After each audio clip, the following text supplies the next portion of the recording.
जाऊं कहां तजी चरण तुम्हारे। माना मैं आपके योग्य नहीं हूं, ना कभी हो सकता हूं। कहां आप सच्चिदानंद महिमा से युक्त, और कहां पार्थिव शरीर के विलास में लगा हुआ मन इंद्री। पर जाऊं तो कहां जाऊं? कोई ऐसा दयालु, कोई ऐसा कृपालु, कोई ऐसा क्षमावान, कोई ऐसा उदार सृष्टि में है ही नहीं। जाऊं कहां तज चरण तुम्हारे। जैसे मां बच्चे को पीटे, छोटे बच्चे को, तो आप देखिएगा वो मां के ही गले लगेगा, क्योंकि उसका कोई आश्रय नहीं है। वो झिड़क करके गोद से उतार दे तो मां की तरफ ही भागेगा, क्योंकि उसका कोई आश्रय नहीं है। शरणागत का ऐसा ही स्वभाव होता है। यदि प्रभु झिड़क दें तो भी प्रभु की तरफ ही भागना है, यदि डांट दें तो प्रभु की तरफ ही भागना है, कोई और रास्ता नहीं है। काको नाम पतित पावन जन, सच्ची मानिए, जरा सी गलती में कोई बर्दाश्त नहीं करेगा, आपका त्याग कर देगा, घृणा करेगा, नीच दृष्टि से देगा। अरे असंख्यों अपराध, समुद्रवत अपराध, मानते ही नहीं। मेरा शरणागत है, बस इस भाव से मानते ही नहीं हमारे युगल सरकार। कहां जाऊं? ऐसा कौन है, ऐसा कौन उदार है कि आज से नहीं करूंगा फिर कर रहा हूं, आज से नहीं करूंगा फिर कर रहा हूं, गलती पे गलती करता चला जा रहा हूं, और प्यार पे प्यार, दुलार पे दुलार उनका होता चला जा रहा है। ऐसा कोई नहीं त्रिभुवन में, प्रभु जैसा कोई नहीं है। कौने देव बराई बिरद हित, हठी हठी अधम उधारे। खग मृग व्याध पशान बिटप, जड़ जवन कवन सुर तारे। अगर कहा जाए कि साधना से ही तारते हैं, तो गोस्वामी जी कह रहे खग पक्षी, मृग पशु, व्याध हिंसक हत्यारे, बड़े बड़े नाग, मनुष्य, वृक्ष, कौन कौन, जिनको कोई नहीं पूछता, कोई साथ नहीं देता, उनको प्रभु गले लगाते हैं। क्योंकि उनके हृदय में बात आ जाती है ना कि अब हमारा कोई नहीं। ये बहुत बड़ी भगवत प्राप्ति के लिए सिद्धि है, जिसके हृदय में बात आ जाए कि हमारा तो कोई नहीं है। जिसका कोई होता है तो संकट पड़ने पर उसी के पास जाता है, और जिसका कोई नहीं होता है तो हर परिस्थिति में वृत्ति भगवान के पास। प्रभु आपके सिवा कोई नहीं, श्री जी आपके सिवा कोई नहीं। खग मृग व्याध पशान, पत्थर अहिल्या, बिटप यमला अर्जुन, कौन कौन ऐसा नहीं जिसको आपने तार ना दिया हो। केवल साधना की बात की जाए तो क्या साधना, खग मृग पशु पंछी जड़ में पाषाण में, क्या साधना। अहिल्या जी शापवश पाषाण बन गई, अब कोई साधना हो रही क्या? पर कृपालु भगवान ने अपने चरण स्पर्श से दिव्य पावन बना दिया, पावन करने वाला बना दिया। आज तक किसी देवता ने ऐसा किया हो कहीं सुनने को नहीं आता, क्योंकि सामर्थ्य नहीं। जगत से उद्धार करने की सामर्थ्य त्रिदेव में है, भगवान श्रीहरि, भगवान महादेव और भगवान ब्रह्मा में भी। संपूर्ण ज्ञान और मोक्षाधिपति भगवान श्रीहरि, जब कभी इन दोनों महापुरुषों में संकल्प बनता है तो तत्काल हरि उसे पास कर देते हैं। प्रधान मोक्षाधिपति श्रीहरि है। आज तक किसी भी देवता का ऐसा बाना नहीं पाया गया कि हठ पूर्वक चुन चुन कर नीचों को परम पद दिया।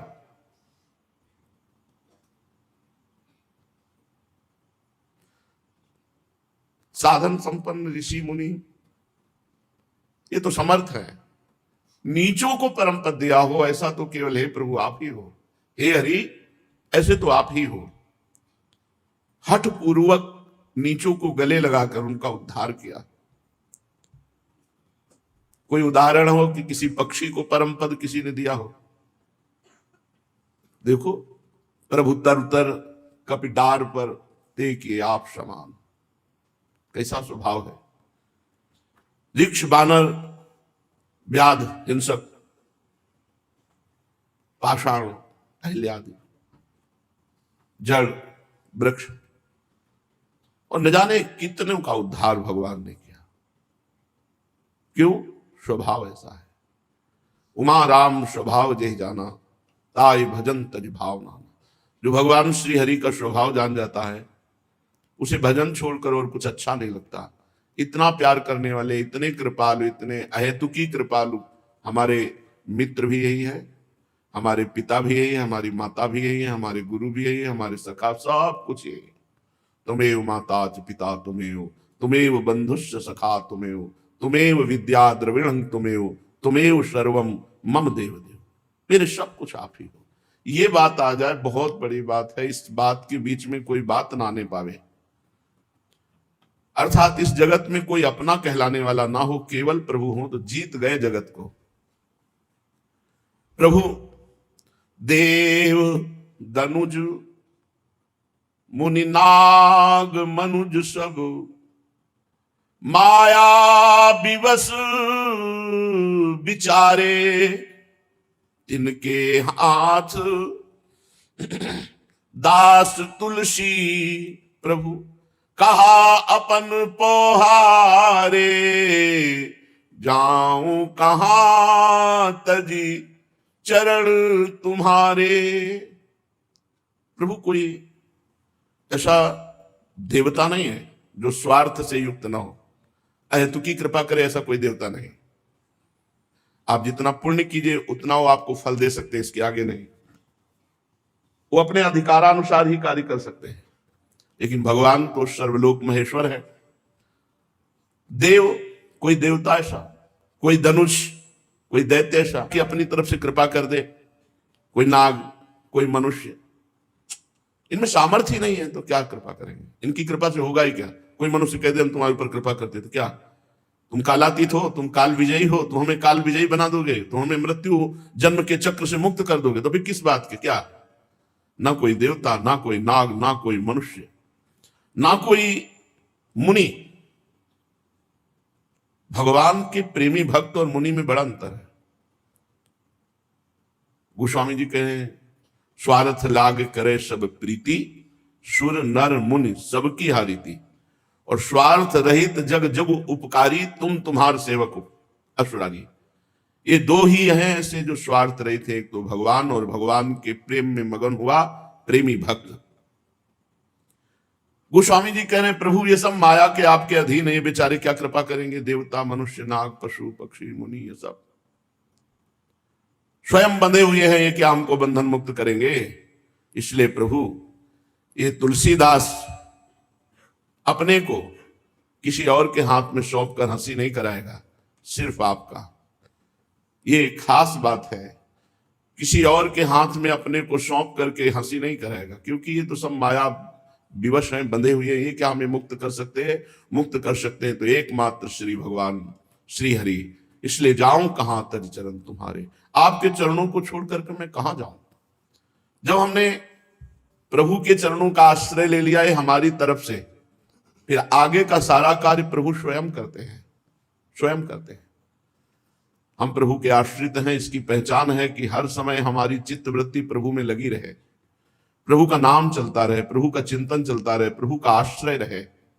श्रीपाद प्रबोधानंद जी महाराज कह रहे हैं, अभूत प्रथम में स्मर विषानल ज्वालया, मुधाकृत सुधाधरे किमपि दग्ध दग्धम मनः, समस्तमति मोहनो क्वणित किंकिणी नूपुरे, त्वमक्षि पक्ष मागता तदनुधन्य वृंदावने। पहले तो हृदय काम भाव से जलता था, जब भजन शुरू किया तो जैसे दिन के ताप से तपे हुए पुरुष को रात्रि के चंद्रमा से शीतलता मिलती है, ऐसी हुई। पर जब वृंदावन आया और यहां नूपुरों की झनकार और बंशी नाद सुना तो और आग लग गई। संसार में था तो काम आदि वेदना कामाग्नि से झुलसा हुआ, जब भजन में लगा तो ऐसा लगा जैसे दिन के ताप से कोई चंद्रमा की शीतलता में आ जाए। और जब वृंदावन आया और भजन का प्रभाव प्रकट हुआ और नूपुर और बंसी ध्वनि सुनी तो हृदय में आग लग गई प्रेम की। ये असहनीय आनंद है, असहनीय आनंद। जैसे प्यासा आदमी है, बर्फ डाल के बढ़िया ठंडा पानी पिलाओ, अच्छा लगेगा, लेकिन बर्फ में लिटा दो, बर्फ में लिटा दो उसे कि बहुत गर्मी से आए हो, बहुत प्यास लगी है, और बर्फ में लिटा दो तो क्या होगा? वो दुख का अनुभव करेगा, दुख का अनुभव। ऐसे इतना आनंद कि जो मैं ऐसा जानती प्रीति किए दुख होए, नगर ढिंडोरा पीटती अजी प्रीति न करियो कोई। आनंद की पीड़ा, आनंद की पीड़ा। श्री ध्रुवदास जी महाराज इसी अनुभव को कह रहे हैं कि प्रीति समान न और सुख, दुख होत अपार, मिलिबो सुख दुख बिछरिबो, यह कीनो निर्धार। प्रेम के समान कोई सुख नहीं है, अपार सुख, लेकिन दुख होता अपार। ये दुख जो है इसे कोई माया जनित दुख ना समझे, शरीर में पीड़ा है, परिस्थिति बहुत ऐसी है, स्थिति बहुत, ये दुख नहीं है, ये आनंद की पीड़ा है। ऐसी आनंद की उमगन असहनीय हो रही तो चिल्ला चिल्ला के रो रहा है, आनंद की अपार सुख असहनीय हो रहा है। क्या विरही को प्रभु का सानिध्य अनुभव नहीं होता? जिनको विरह कभी सेकंड 2 सेकंड का भी हुआ होगा वो समझ रहे होंगे। सामने प्रभु होते हैं विरही के, कब मिलोगे? और सामने वो छाए हुए हैं, नेत्रों में उनकी झांकी छाई हुई है और उन्हीं से बात कर रहे, कब मिलोगे? जीवन की शाम होने जा रही, नाथ आप बड़े कृपाल हो, अब किसकी बाट जोड़ रहे हो, कौन सी साधना की पूर्णता चाहते हो? वो प्रभु से बात करके रो रहा है, विकल हो रहा है। प्रीति समान न और सुख, दुख होता पार, मिलिबो सुख दुख बिछरिबो, यह कीनो निर्धार। ये सुख दुख प्राकृतिक नहीं है। मिलन में जो सुख का अनुभव होता है तो विरह में उससे बढ़कर सुख का अनुभव होता है, ये विरही समझ पाता है। मिलन की आकांक्षा में जो सुख होता है वो मिलन से भी बढ़कर होता है। मिलने के तड़पन में जो सुख होता है वो मिलन से भी बढ़कर होता है। विरही कांक्ष है आपके लिए याद करके तड़प तड़प के रोने में जो सुख है, फिर जब उनके गले लग करके उस आनंद, उसका कैसे वर्णन हो सकता है? प्रीति के समान सुख नहीं। ये प्रीति के 2 भाग हैं, एक है संयोग, एक है वियोग। संयोग सुख, जितना वियोग सुख बढ़ा है उतना ही जोर का अनुभव होगा। जैसे द्वारिकाधीश महाराज के दर्शन दुर्योधन भी कर रहा है, लेकिन उसके हृदय में कभी 1 मिनट विरह नहीं जागृत हुआ प्रभु का, तो कोई सुख नहीं मिल रहा, कोई सुख नहीं मिल रहा। और तड़प रही हैं विदुरानी जी उनके विरह में, तो केवल सुना कि श्री कृष्ण आए हैं, तो शरीर शुद्ध नहीं है, जैसी स्थिति थी वैसी स्थिति में दरवाजा खोल दिया, होश ही नहीं। ऐसे प्रेम में डूबी हुई है, छिलके पवा रही, गूदा फेंक रही। क्यों? हर समय भगवान के चिंतन में कब मिलेंगे, कब मिलेंगे, कब मिलेंगे। मथुरा के ब्राह्मण वेदज्ञ हैं, याज्ञिक हैं, बड़े धर्मात्मा हैं, लेकिन विरही नहीं हुए कभी 1 मिनट के लिए। लेकिन उनकी पत्नियां भगवान की चर्चा सुन सुनकर लालसा युक्त हो गई कि हाय हमारे समीप श्री कृष्ण हैं ब्रज में, कब हम भर नेत्र श्री कृष्ण को देखेंगे। तो जे भी सूचना मिली कोई रोके नहीं रुकी और सुंदर सुंदर भोग लेकर प्रभु श्री कृष्ण के सानिध्य का परम लाभ प्राप्त किया। ये जो प्रेम का सुख दुख है ये सच्चिदानंदमय है, ये प्राकृतिक सुख दुख नहीं है। ध्रुवदास जी कह रहे, बिनु देखे तलफत रहे, क्यों पावे चित चैन, बदन रूप जलपान को प्यासे हैं 2 नैन। जिनके लिए हमने जीवन अर्पित किया, जिनको हमने अपना आराध्य देव प्राण प्रीतम माना, सबसे प्यारा माना, उसके बिना हम चैन से जी रहे। इसका मतलब अभी रंग नहीं आया। अभी खान पान विश्राम हंसी मजाक इससे हमारा दिन कट रहा है, अभी रंग नहीं आया। रंग तो बिनु देखे तलफत रहे,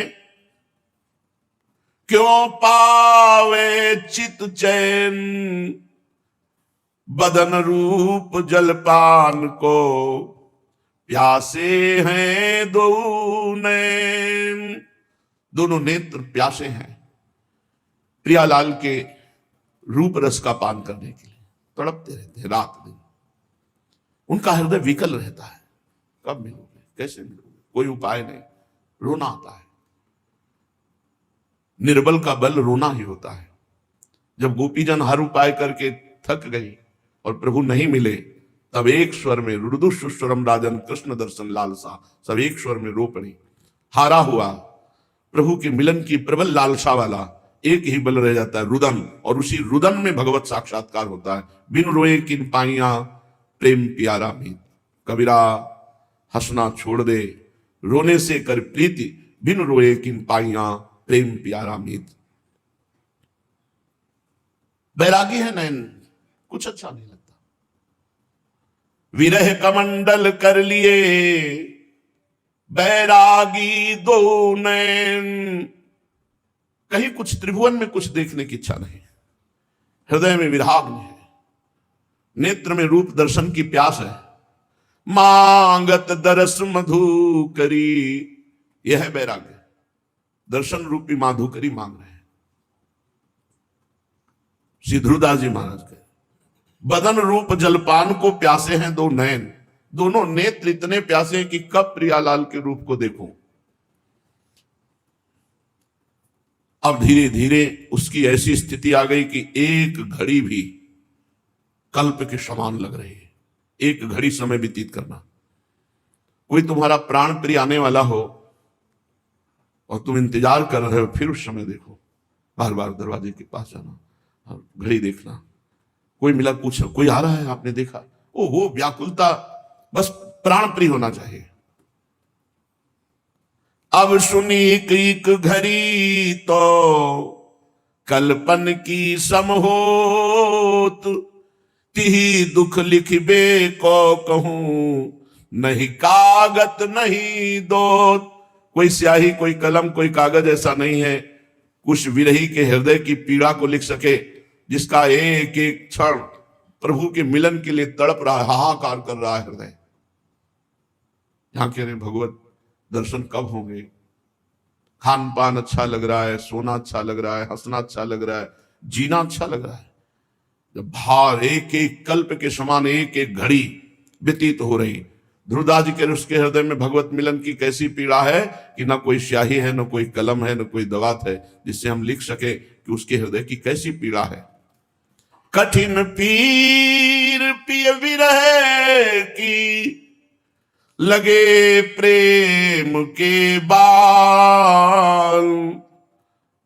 प्रेमी की अंतिम दशा मृत्यु दशा होती, असमर्थ, अब तो जीवन की शाम होने वाली, नहीं मिलेंगे, भारी व्याकुलता, भारी, तभी प्रभु का साक्षात्कार होता है। कठिन पीर पीर विरह की लगे प्रेम के बाण, अब तो चाहत है चलो रही न सकत ही प्राण। कोई आचार्य कृपा पात्र मंत्रवेत्ता निरंतर नाम जप करने वाला, उसी के हृदय में पावन प्रेम उदय होता है और मंत्र बल से, नाम बल से उसका हृदय इतना मजबूत होता है कि उसके प्राण नहीं निकलते। नहीं तो ऐसी विराग्नि, ऐसा प्रेम बाण प्रभु का हृदय में लगता है, जीना मुश्किल हो जाए। अब तो चाहत हैं चलो रही न सकत ही प्राण, उसके प्राण व्याकुल हो जाते हैं। श्रीपाद करें, पहले तो काम आदि दोषों के ताप से हृदय जल रहा था, नाम जप किया तो ऐसी शांति मिली जैसे दिन के धूप से कोई तपा हुआ रात्रि की चंद्रमा में शीतलता में शांति प्राप्त करता है। पर जब वृंदावन आया तो नवीन आग लग गई, मेरे कानों में नूपुरों की धुनी और बंशी की धुनी पड़ी। अब तो हृदय व्याकुल है कि कब उनको देखूं, जिनकी नूपुरों की धुनी है, जिनकी वंशी धुनी, उनको कब देखूं। वो मेरे हैं, वो अपने हैं और अपने होकर छुप रहे हैं, मेरे सामने नहीं आ रहे। क्या करूं, कहां जाऊं, कैसे, क्या, वो व्याकुलता। मुधाकृत सुधाधरे किमपि दग्ध दग्धम मना, अब तो जल रहा है मन, कठिन पीर पिय विरह की। समस्त मति मोहन क्वणित किंकिणी नूपुर, वंशी ध्वनि, करधनी की ध्वनि, नूपुरों की ध्वनि ये हमें मोहित कर लिए।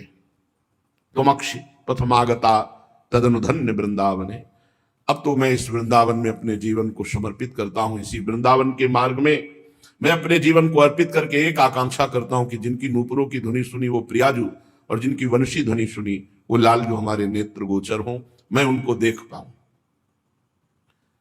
जीवन मृत्यु लोक में बड़ा संकटपूर्ण है। कभी भी किसी भी क्षण कोई भी घटना घट सकती है, कोई भी अंग नष्ट हो सकता है, कोई भी शरीर नष्ट हो सकता है। इसलिए हर पल नाम न छूटने पाए। माया का कार्य है नाम विस्मरण कराना, वो चाहे वस्तु हो, चाहे व्यक्ति हो, चाहे कुछ भी हो। माया वही है जो भगवत विस्मरण करा दे, और भक्ति वही है जो भगवत स्मरण में रखे। भगवत स्मरण में रखे उसी का नाम भक्ति, जो भगवत विस्मरण करा दे उसी का नाम माया। चाहे वो कोई भी हो, जिसके संग से भजन छूटे वो माया, जिसके संग से भजन बने वो भक्ति। वो कोई भी हो, कोई वस्तु व्यक्ति स्थान कोई भी हो, जिस वस्तु व्यक्ति स्थान के संग से भजन छूटे वो माया, वो त्याज्य है। और जिसके संग से भजन बने वो भक्ति, वो ग्राह्य है, वो स्वीकार करना चाहिए। चलते हैं श्रीमद् भागवत महापुराण। प्रसंग चल रहा है समुद्र मंथन। भगवान अजित श्री हरि जब देखा कि समस्त देवता परास्त हो रहे हैं दैत्यों से, देवताओं ने प्रार्थना की ब्रह्मा जी से, ब्रह्मा जी महादेव समस्त देवता भगवान श्री हरि से। तब श्री हरि ने कहा इस समय गुरु शुक्राचार्य के प्रताप से दैत्य बलवान हैं, उनको देवता जीत नहीं सकते। इसलिए पहले समुद्र मंथन हो, उसमें अमृत निकले और देवता पान करें, फिर विजय को प्राप्त होंगे। तो देवता लोग पहले दैत्यों के पास जाएं। राजनीति कहती है कि उनसे वो सन्निधि करें, संधि करें, उनके समीप जाए, उनसे मित्रता करें, दैन्य होकर के अपना काम बना ले। देवता लोग निहत्थे होकर, ग्रीवा झुकाकर दैत्यों के पास गए। पहले तो सेनापतियों ने बंदी बनाना चाहा, पर धर्म के रहस्य को जानने वाले महाराज बलि ने मना कर दिया और कहा देखो ये संधि का अवसर है, ये देखो अस्त्र शस्त्र लेके नहीं आए।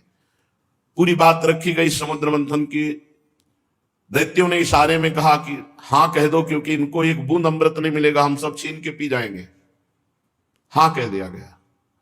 अब मथानी कौन बने? तो मंदराचल को 10,000 योजन स्वर्ण, तांबा और लोहा, 3 धातुओं से बना हुआ, 10,000 योजन ऊंचा। सब देवता दैत्य बड़ी ताकत लगा करके उखाड़े, वो फिसल गया। बहुत से दैत्य देवता अंग भंग और मृत्यु को प्राप्त हुए। देवताओं ने भगवान का स्मरण किया, गरुड़ पर सवार होकर अजित भगवान उपस्थित हुए। मंदराचल को एक हाथ से उठा के गरुड़ पे रखा, अमृत दृष्टि से समस्त देवता और दैत्यों को पुष्ट किया। अब समुद्र में मंदराचल विराजमान किया गया। बहुत सी औषधि लता जो जो भगवान ने कही सब उसमें डाली गई। देवता और असुरों ने नागराज वासुकी को रिझा लिया और उनको वचन दिया कि समुद्र मंथन में प्राप्त होने वाले अमृत में तुम्हारा हिस्सा होगा, आप रस्सी बन जाएं। मथानी बना मंदराचल, रस्सी बने वासुकी नाग। वासुकी नाग को नेति के समान मंदराचल में लपेट दिया गया। समुद्र मंथन आरंभ हुआ। अजित भगवान ने देवताओं को इशारा किया, मुख की ओर लग जाओ। देवताओं में खास बात है, भगवान की आज्ञा का उल्लंघन ने क्यों नहीं पूछा, लग गए। जब दैत्य सेनापतियों ने देखा तो उन्होंने कहा देवता कोई श्रेष्ठ है, हम लगेंगे मुख की तरफ। सांप के पूंछ का भाग जो है ये निकृष्ट माना जाता है, हम इसे नहीं पकड़ेंगे। भगवान ने देवताओं को इशारा किया आ जाओ पूंछ की तरफ, क्योंकि जब नेति बन करके मंदराचल घुमाया जाएगा, भारी विष की ज्वाला वासुकी नाग के मुख से निकलेगी। तो देवताओं को बचाने के लिए भगवान ने पहले ऐसा किया था। देवताओं ने पूंछ पकड़ ली और दैत्य मुख की ओर हो गए। बड़े बड़े असुरों के भुजाओं और देवताओं की दैवी शक्ति से युक्त होकर मंदराचल जो ही घुमाया जाने लगा तो ही समुद्र में डूबने लगा। अब तो सब देवता दैत्य निराश होने लगे, मन टूट गया, उदासी छा गई। भगवान ने तुरंत कच्छप रूप धारण किया। भगवान का एक कच्छप अवतार है, विशाल काय भगवान की पीठ। समुद्र में प्रवेश करके मंदराचल के नीचे जाकर कच्छप भगवान अपनी पीठ में मंदराचल ले लिया। भगवान की शक्ति अनंत है, वे सत्य संकल्प हैं, उनके लिए कौन सी बड़ी बात है। देवता और असुरों ने देखा कि मंदराचल ऊपर उठने लगा, तब फिर से उत्साहित होकर समुद्र मंथन किया। भगवान कच्छप की पीठ का विस्तार कितना था? 1,00,000 योजन, क्योंकि 10,000 योजन चौड़ा और लंबा तो मंदराचल है। 1,00,000 योजन भगवान कच्छप की पीठ, 1,00,000 योजन तक फैली हुई अपनी पीठ पर मंदराचल घूम रहा है। तो भगवान को ऐसा सुख हो रहा है जैसे कोई पीठ को जला रहा हो। बड़े बड़े देवताओं में दैवी शक्ति और असुरों में आसुरी शक्ति भगवान ने प्रवेश की। फिर मंदराचल को घुमाया जाने लगा। भगवान की पीठ में मानो खुजली हो रही हो, ऐसे मंदराचल लगता है। समुद्र मंथन भगवान के बल से हुआ। देवताओं में दैवी शक्ति, असुरों में आसुरी शक्ति, वासुकी नाग में निद्रा, नीचे कच्छप रूप से, ऊपर 1000 सहस्त्रबाहु रूप से ऊपर भी दबाए हुए हैं। ये देवता नहीं जान रहे। पर्वत के ऊपर 1000 भुजाएं धारण करके ऊपर से भगवान उसे आकाश में ब्रह्मा शंकर इंद्र आदि भगवान के ऊपर पुष्पों की वर्षा कर रहे हैं। इस प्रकार भगवान पर्वत के ऊपर सहस्त्राबाहु रूप से 1000 भुजाएं धारण करके नीचे को दबा रहे हैं, नीचे कच्छप रूप से ऊपर को उठा रहे हैं। देवताओं में दैवी शक्ति, असुरों में आसुरी शक्ति, पर्वत में दृढ़ता, वासुकी में निद्रा, स्वयं भगवान के द्वारा ही समुद्र मंथन हो रहा है। अब तो भगवत बल से उन्मत्त होकर मंदराचल को बड़े वेग से घुमाया गया। समुद्र मंथन शुरू हुआ। उस समय समुद्र और उसमें रहने वाले मगर, मछली आदि जीव क्षुब्ध हो गए। नागराज वासुकी के हजारों कठोर नेत्र मुखों से, श्वासों से विष की ज्वाला निकलने लगी। उससे पौलोम, काल के, बलि, इलवल आदि असुर निस्तेज हो गए, जलने लगे। ऐसे जान पड़ते थे मानो दावानल से झुलसे हुए साखू के पेड़ खड़े हों। देवताओं में भी ताप आया। वासुकी नाग के श्वास की लपटों से देवता भी निस्तेज होने लगे। वस्त्रमाला, कवच, मुख ये सब झुलस गए। भगवान ने तुरंत प्रेरणा की, मेघ छा गए और वर्षा होने लगी, जिससे फिर बल आया दैत्यों में और देवताओं में। समुद्र मंथन फिर जोर से शुरू हुआ। पहले समुद्र मंथन में विष निकला, विष। ध्यान रखो, जब कोई साधन मार्ग में चलता है तो पहले विष पीना पड़ता है। यम ही न व्यथ्यन्ते ते पुरुषम पुरुषर्षभ सम दुखा सुखाधीरम स्वमृतत्वाय कल्पते। जो इस विष को पीता है, सुख दुख को समान भाव, मान अपमान, निंदा स्तुति, काम क्रोध लोभ, ये सब विष हैं। इनको जो पीता है वही अमृत पद का अधिकारी होता है। भगवान मेघ के समान सांवले शरीर पर सुनहला पीतांबर, कानों में बिजली जैसे चमकते हुए कुंडल, सिर पर मुकुट, घुंघराले बाल, नेत्र लाल लाल रेखाओं से युक्त, गले में बनमाला सुशोभित, संपूर्ण जगत को अभय दान करने वाले विश्व विजयी भगवान अजित ने अपने भुजदंडों से वासुकी नाग को पकड़कर जे भी मंदराचल की रफ्तार बढ़ाई, ते भी खलबली मच गई। मछली, मगर, सांप, कछुए भयभीत होकर ऊपर आ गए। तिमिंगल आदि मत्स्य, समुद्री हाथी, ग्राह व्याकुल हो गए। जे भी ऐसा मंथन हुआ कि सबसे पहले ऊपर हलाहल नामक अत्यंत उग्र विष निकला। अब वो समुद्र मंथन से निकला हुआ विष 10 दिशाओं में फैलने लगा। इससे सारी प्रजा मर जाएगी, सब प्रकृति भस्म हो जाएगी, ऐसा ही विष है। भगवान अजित ने कहा, भगवान शंकर की शरण में चलो। पहले निकले हुए इस हलाहल नामक विष से भगवान सांब सदाशिव ही बचाएंगे। भगवान शंकर सती जी के साथ कैलाश पर्वत पर विराजमान थे। बड़े बड़े ऋषि मुनि उनके वचन सुन रहे थे। भगवान शिव उपदेश कर रहे थे। तीनों लोगों को अभ्युदय और मोक्ष के लिए बड़े बड़े ऋषि मुनि उनकी आराधना करते हैं भगवान शिव की। प्रजापतियों ने दर्शन किया और भगवान महादेव जी की स्तुति की। देव देव महादेव भूतात्मन भूत भावन त्राहिना शरणापन्नास त्रैलोक्ये दहनाद विषाद तुम्हें कहा सर्व जगत ईश्वरो बंध मोक्षयो तम त्वामर्चन्ति कुशलाः प्रपन्नार्तिहरम गुरु। हे जगत गुरु, हे देवाधिदेव, हे समस्त प्राणियों की आत्मा और जीवन दाता, हम सब लोकपाल आपकी शरण में आए हैं। समुद्र मंथन में त्रिलोकी को भस्म करने वाला हलाहल उग्र विष प्रकट हुआ है, उससे आप हमारी रक्षा कीजिए। सारे जगत को बांधने और मोक्ष मुक्त करने में एकमात्र आप समर्थ ईश्वर हैं। इसलिए हे भगवान शिव, विवेकी पुरुष आपकी आराधना करते हैं, क्योंकि आप शरणागत की पीड़ा नष्ट करने वाले एवं जगत गुरु हैं। प्रभु, अपनी गुणमयी शक्ति से इस जगत की सृष्टि स्थिति प्रलय ये आप करते हैं, पर आप एक रस रहते हैं। जितने भी देवता मनुष्य पशु पक्षी सत असत चराचर प्राणी हैं, सबके जीवन दाता देवाधिदेव आप ही हैं। आपके अतिरिक्त सृष्टि भी और कुछ नहीं, क्योंकि आप सबकी आत्मा हैं। हे सर्वदेव स्वरूप, आपका मुख अग्नि है। तीनों लोकों के अभ्युदय करने के लिए हे शंकर, ये पृथ्वी आपका चरण कमल है। आप अखिल देव स्वरूप हैं। ये काल आपकी गति है, दिशाएं कान हैं, वरुण रसेंद्री हैं, आकाश नाभ है, वायु श्वास है, सूर्य नेत्र है, जल वीर्य है। आपका अहंकार नीचे ऊंचे सभी जीवों का आश्रय है। चंद्रमा मन है, प्रभु स्वर्ग आपका सिर है। वेद स्वरूप भगवान समुद्र आपकी कोख है, पर्वत हड्डियां हैं, सब प्रकार की औषधियां घास आपके रोम हैं, गायत्री आदि छंद आपकी सातों धातुएं हैं, और सभी प्रकार के धर्म आपके हृदय हैं।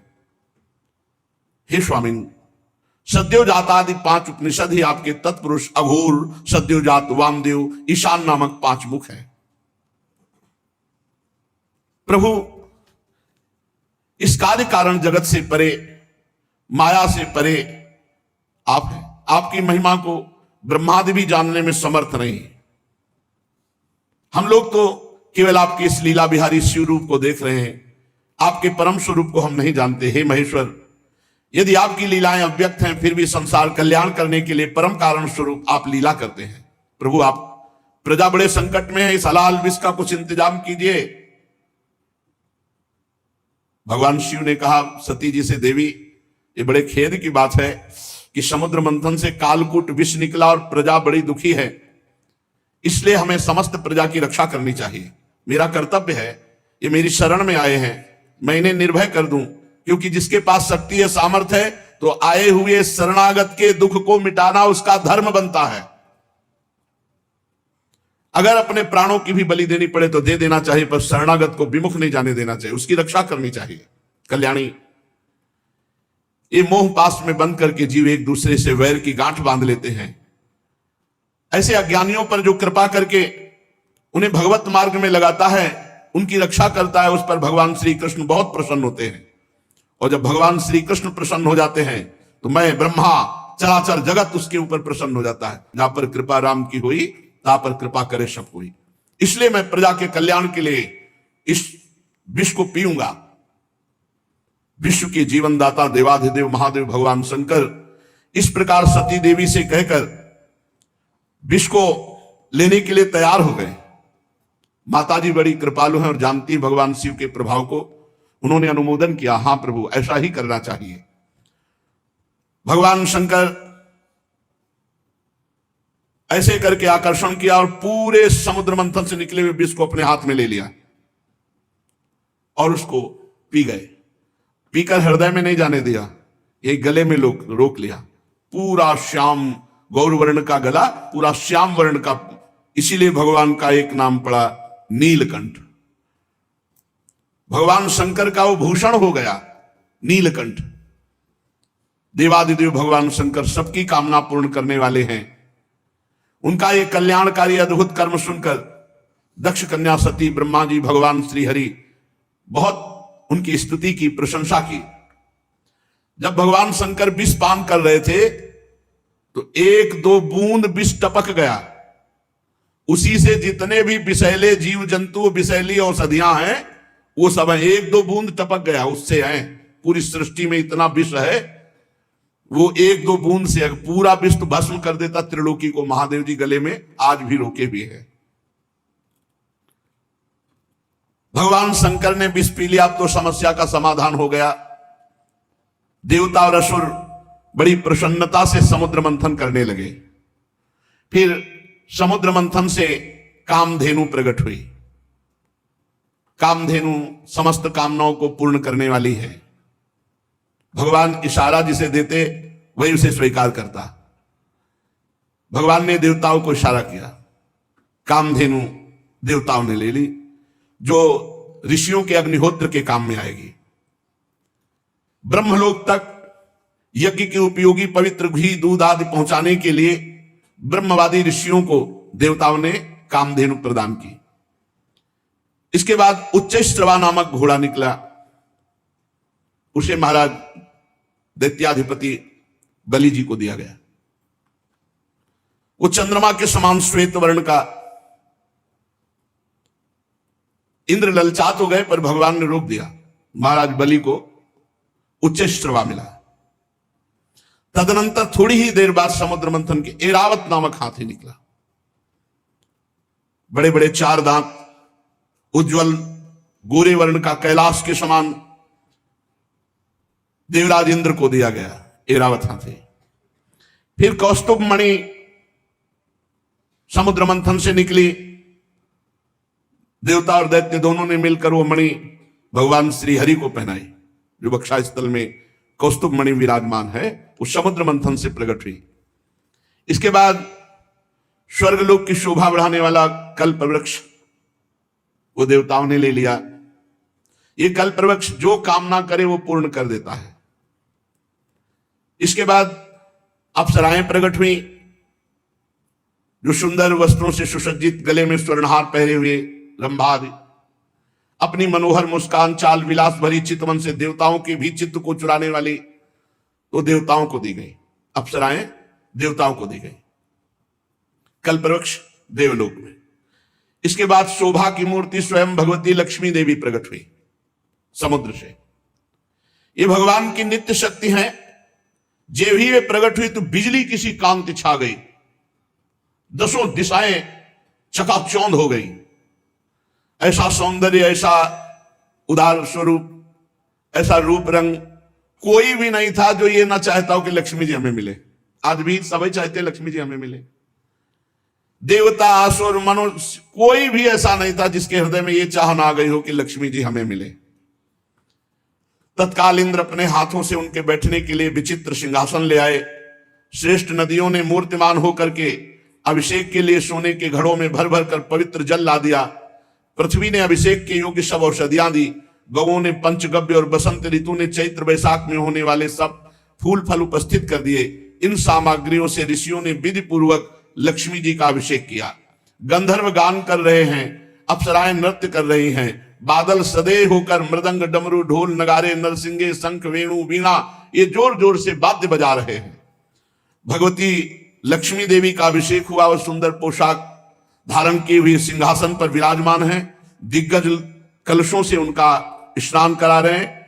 वेद में ब्राह्मण वेद मंत्र पढ़ रहे हैं। समुद्र ने पीले रेशमी वस्त्र उनको पहनने के लिए दिया। वरुण ने वैजंती माला समर्पित की। प्रजापति विश्वकर्मा ने भांति भांति के गहने दिए। सरस्वती जी ने मोतियों का हार, ब्रह्मा जी ने कमल, नाग ने 2 कुंडल अर्पित किए। इसके बाद लक्ष्मी जी कमलों की माला लेकर किसके गले में डाले चली।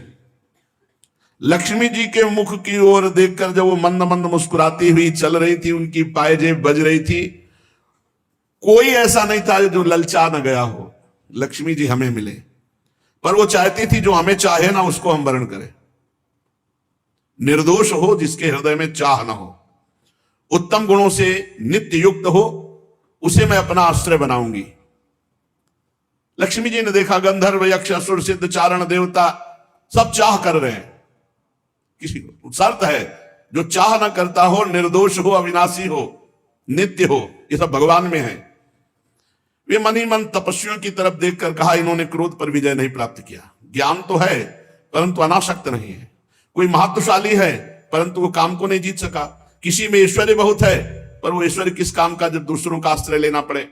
किसी में धर्माचरण है तो प्राणियों के प्रति प्रेम का पूरा वर्ताव नहीं। त्याग है पर केवल त्याग से ही थोड़ी मोक्ष हो जाएगा, तत्वबोध होना चाहिए। किन्हीं किन्हीं में वीरता है पर वो भी काल के पंजे के बाहर नहीं है।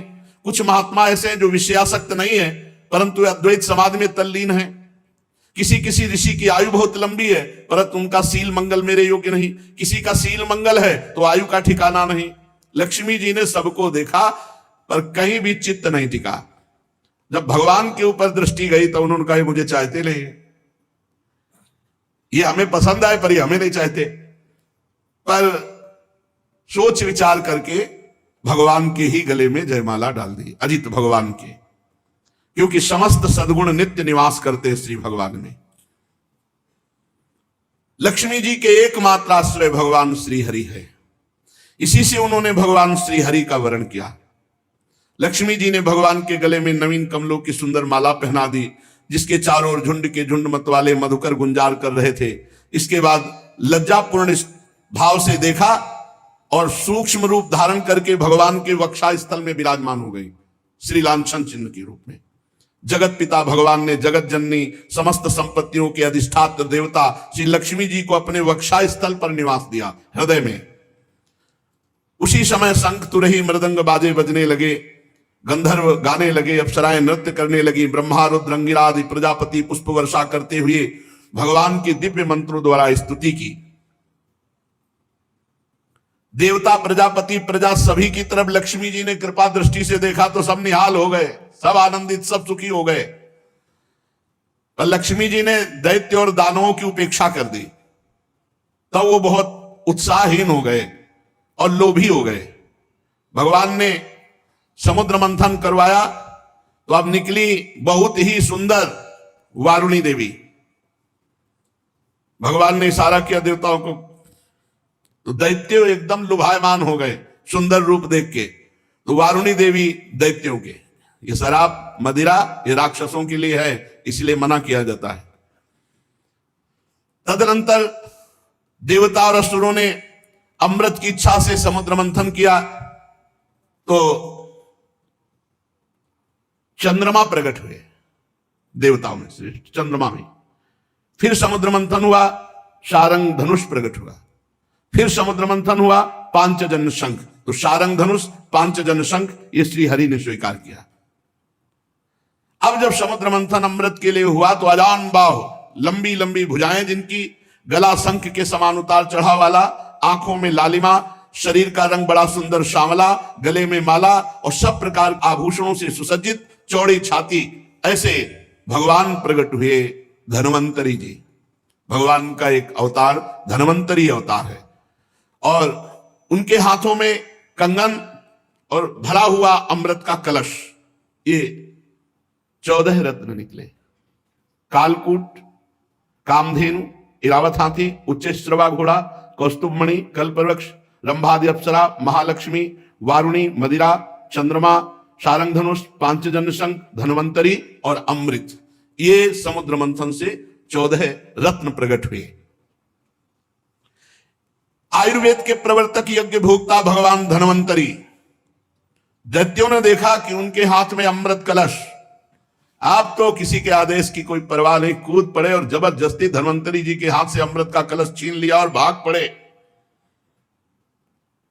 ये अच्छा रहा कि पिया नहीं, भाग पड़े लेके कि सब एकांत में चलकर दैत्य लोग पिएंगे। देवता सब खिन्न हो गए कि प्रभु, खास बात जिसके लिए समुद्र मंथन हुआ वो तो दैत्य सब ले गए। भगवान ने इशारा किया, तुम चिंता मत करो, एक बूंद नहीं पीने पाएंगे, अभी हम जाते पूरा कलश अपने हाथ दे देंगे। भगवान ने अमृत लोलुप दैत्यों के बीच, वहां भागना थोड़ी है, वो तो भाग के एकांत में पहुंचे, वहीं भगवान बीच में प्रकट हो गए। वो मोहिनी रूप, नूपुर झनकारते, तिरछी चितवन, इतना सुंदर रूप की अमृत हाथ में, भूल गए अमृत भूल गए भाई। ये है भगवान की माया। और जिधर भगवान देखे तो मुस्कुरा के, ऐसे मानो कि अब तो जन्म जन्म से हमारा इनका रिश्ता है, ऐसे भगवान मोहिनी रूप।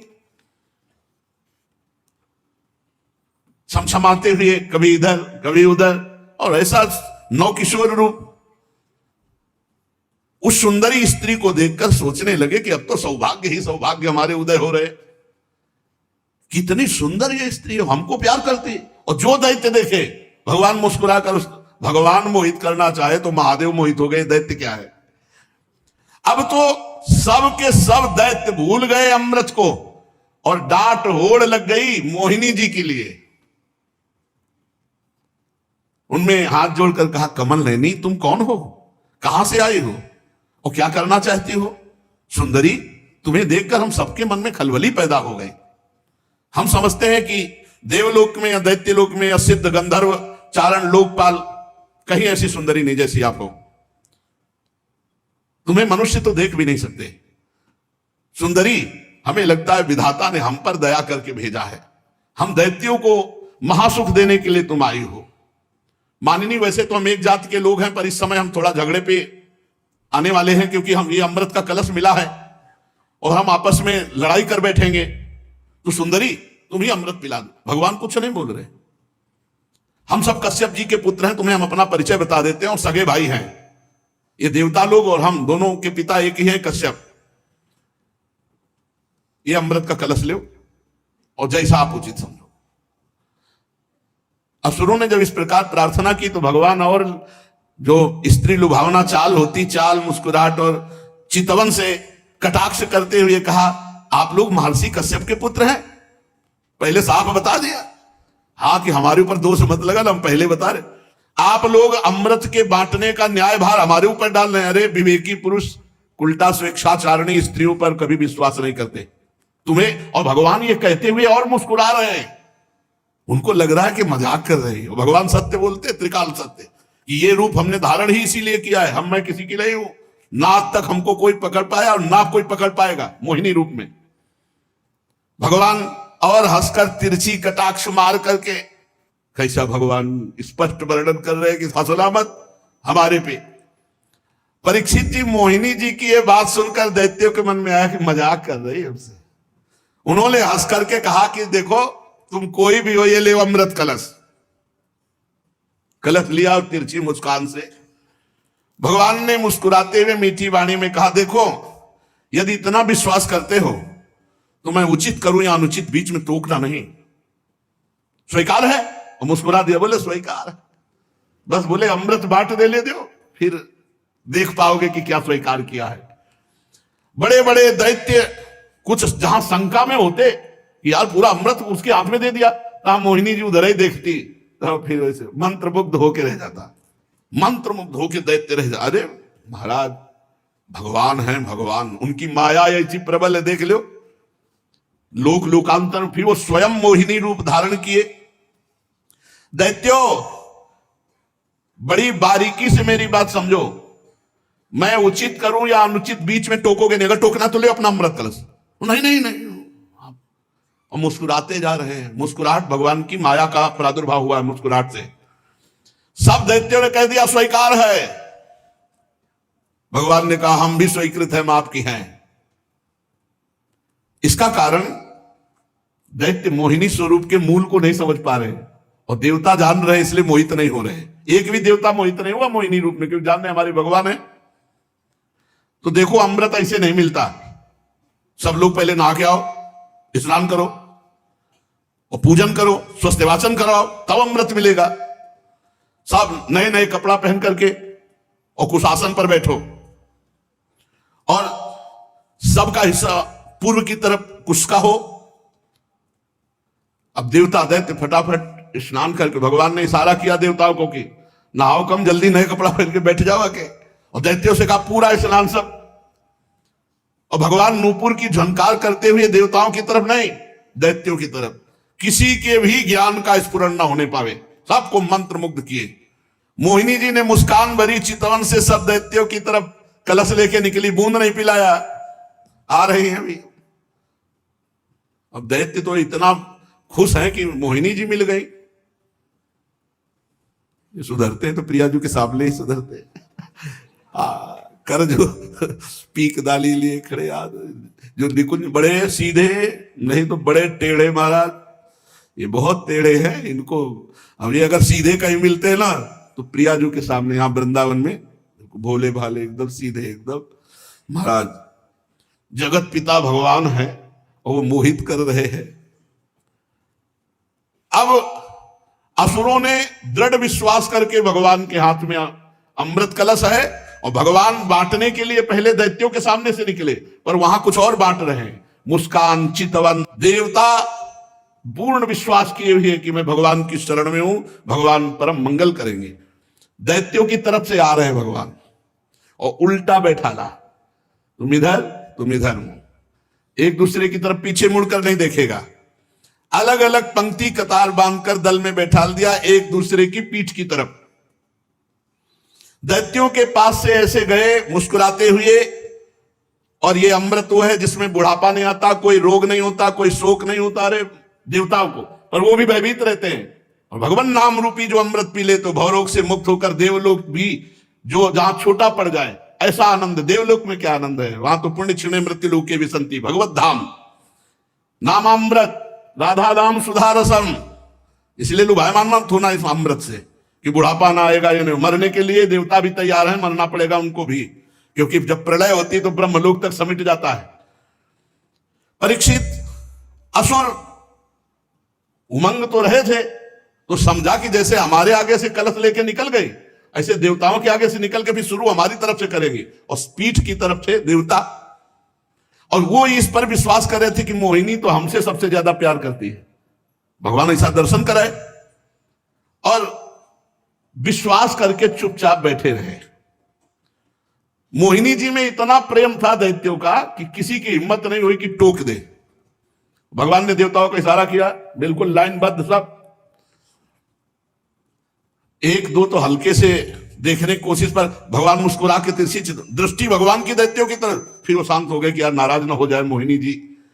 अब मोहिनी जी सबको अपने नेत्रों की दृष्टि में बांधे हुए और देवताओं को अमृत पिलाते चले जा रहे हैं। राव ने देखा कि कुछ गड़बड़ है, कलश तो आधा से ज्यादा खाली हो गया, अभी पंक्ति देवताओं की चले, हमें लगता है दैत्यों को बूंद नहीं मिलेगा।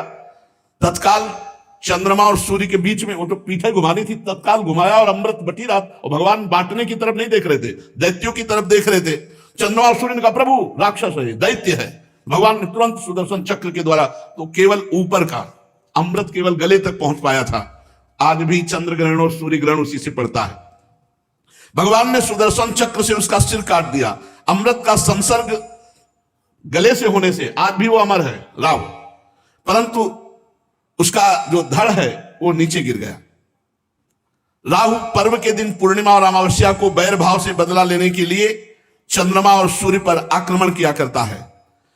भगवान ने लंबी चाल बढ़ाई, पूरे देवताओं को अमृत पिला दिया, फेंका कलश, जहां एक बूंद भी नहीं। अब समस्त दैत्यों के सामने मोहिनी रूप, अरे खत्म मोहिनी रूप देखा, अरे बोले तो हरी ठग लिया, सब अमृत पिला दिया देवताओं को। अब तो सब के सब असुरगण अमृत से वंचित और भारी क्रोध धारण करके भगवान के प्रति कि इसने छल कर दिया। दानों और दैत्यों ने बड़ी मेहनत की थी, फिर भी उन्हें भगवान से विमुख और आसुरी प्रवृत्ति होने के कारण अमृत पीने को नहीं दिया गया कि बिना अमृत पिए तो ऐसा विनाशकारी खेल खेलते हैं, अगर अमृत पी लिए तो फिर तो बहुत ही आतंक मचा देंगे। भगवान ने समुद्र को मथकर अमृत निकाला और अपने शरणागत देवताओं को पिलाया, और फिर देखते देखते गरुड़ पर सवार हुए, जय श्री राधे, चले गए। जब दैत्यों ने देखा कि मेहनत तो हमने भी की, सफलता शत्रुओं को मिली, तब उन्होंने बड़े बड़े अस्त्र शस्त्रों से देवताओं पर आक्रमण कर दिया। अत्यंत भयंकर संग्राम हुआ, देवता और दैत्यों की घमासान लड़ाई, इसी को देवासुर संग्राम कहते हैं। दोनों ही एक दूसरे के प्रबल शत्रु, विविध प्रकार के वाहनों से, विविध प्रकार के अस्त्रों से बहुत समय तक उनका युद्ध होता रहा, लेकिन अब वो जीत नहीं सकते क्योंकि देवता अमृत पिए हैं, इनको मरना नहीं है और उनको मरना पड़ेगा। जिसके साथ भगवान है विजय श्री उसी की होती है। देवराज इंद्र ने विजय प्राप्त की। भगवान का जो आश्रय लेते हैं, संजय जी से धृतराष्ट्र जी ने पूछा कि संजय वैसे तुम्हारे विचार से 7 अक्षौणी सेना पांडवों के पास और 11 अक्षौणी हमारे पास है, तो विजय तो वैसे सिद्ध हमारी ही होती है क्योंकि भीष्मादि महारथी। तुम्हारा विचार क्या कहता है? तो उनका यत्र योगेश्वरा कृष्णो यत्र पार्थो धनुर्धरा तत्र श्री विजयो भूतिर्धुवा नीतिर्मतिर्मम। जहां भगवान श्री कृष्ण है और जहां भगवान के शरणागत अर्जुन है वहीं विजय होगी। यद्यपि देवता बड़े बलशाली, पर अमृत पीने के बाद तो और बलशाली, और शुक्राचार्य जी संजीवनी के प्रभाव से दैत्यों को जिला देने वाले, पर भगवान का बल अमोघ है जो देवताओं के पक्ष में, इसलिए देवासुर संग्राम में देवताओं की विजय हुई। जो ये समुद्र मंथन लीला, भगवान की कृपा से देवताओं की विजय लीला सुनता है, उसके पाप नष्ट हो जाते हैं, भगवान के चरणों में भक्ति होती है और भगवान का कृपा बल उसको प्राप्त होता है। शेष चर्चा